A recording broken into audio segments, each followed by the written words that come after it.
Yo, weh, aku hampir hilang duit.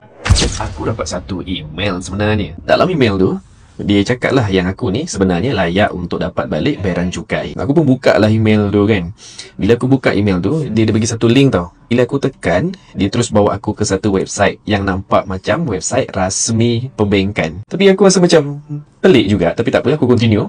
Dekat situ dia ada minta lah ID bank aku dengan password. Aku pun nak masukkan. Tapi bila aku nak masukkan, aku perasan satu benda yang pelik. Aku perasan alamat website tu sebenarnya pelik gila.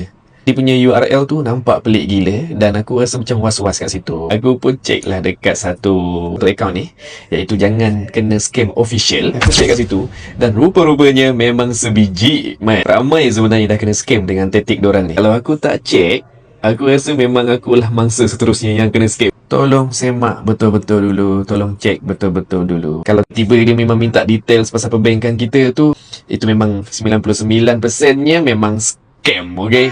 By the way guys, kalau korang tak nak kena scam, korang boleh follow account Jangan Kena Scam Official. Dekat situ nanti korang boleh tengok lah taktik ataupun cara scammer ni buat kerja. So korang boleh tengok, korang boleh hadam, dan semoga semua tak kena scam. Jaga diri guys, beware sentiasa, stay safe and thank you. Bye.